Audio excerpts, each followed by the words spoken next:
we've assumed so much because we just never thought to think differently or even to ask the questions, really.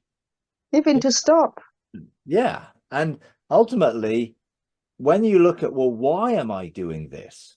What's the motive behind it? And I'm not saying people shouldn't meet. I'm not saying people shouldn't go and worship God. If they want to do it that way, fine. That's great. If they want to go and praise, they want to go and sing or listen to a sermon, that's fine. But ask themselves and ask each other, what is it that's behind that? Why am I doing it? And a lady that I know in one of these groups, God said to her and her husband, I don't want you to go to the meeting on a Sunday anymore.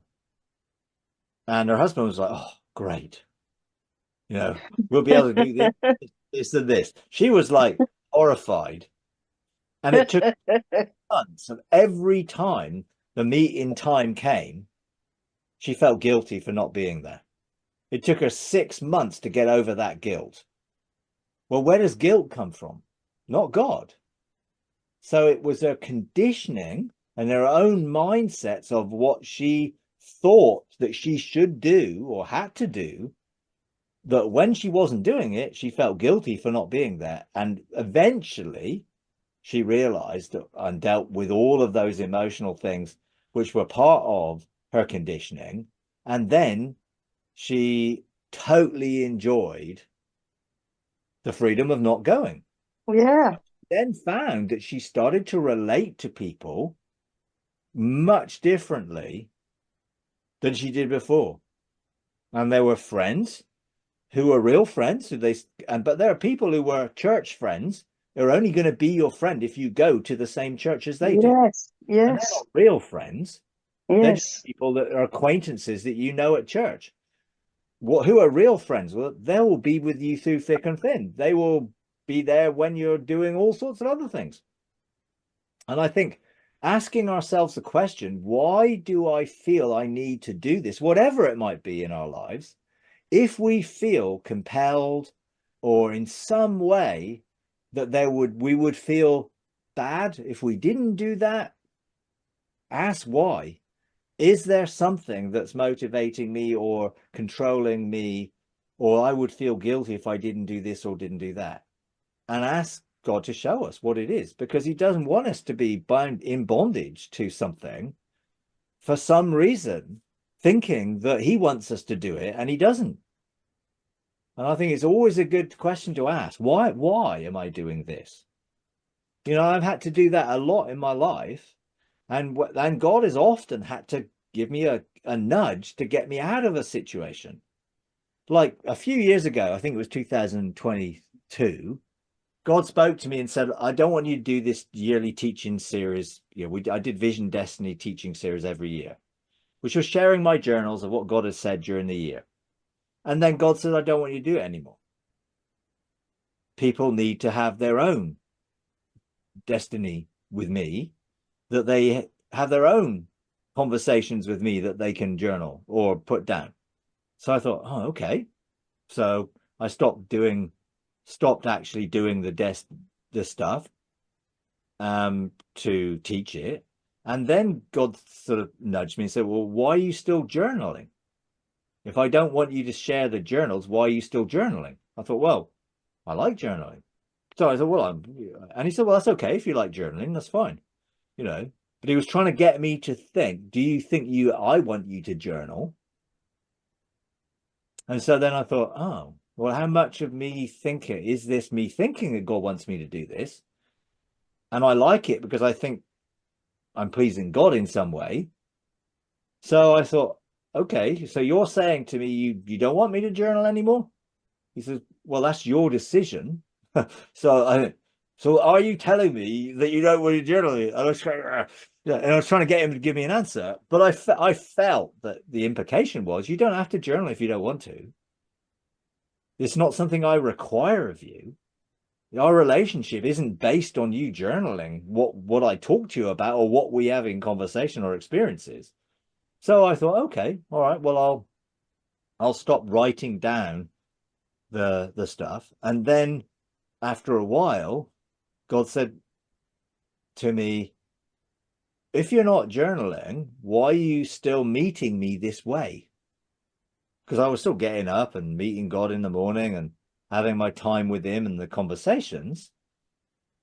And that was a struggle to not do that, because it was like, but I really like spending this time with you.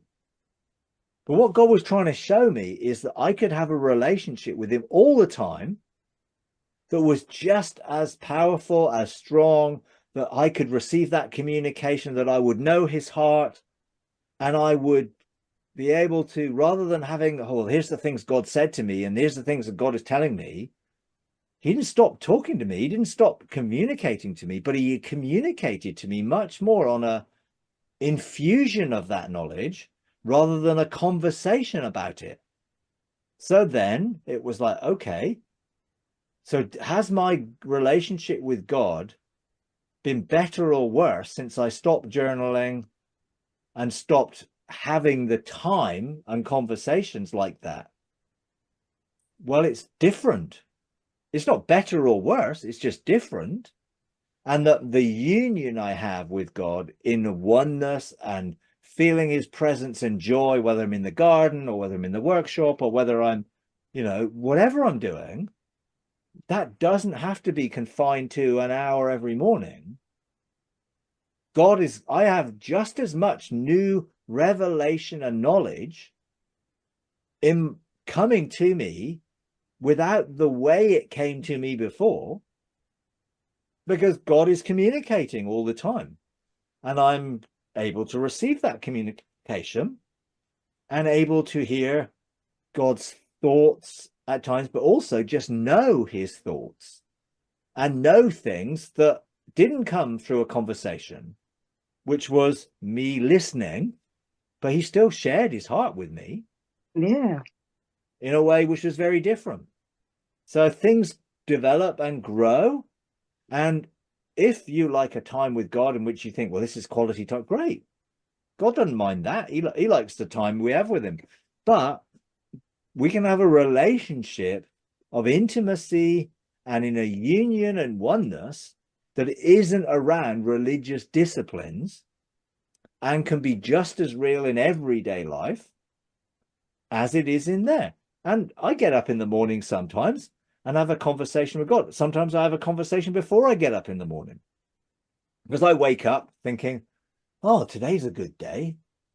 And some thoughts are in my mind and I start thinking and talking and communicating around those thoughts. And other times I'll get up and that won't happen, but I will feel and sense God's presence in all of my day and the joy of it. So life is so much more enjoyable. Now I'm free and not constrained to certain Yes. disciplines that I thought I needed to have to maintain my relationship with God. And my relationship with God is now better.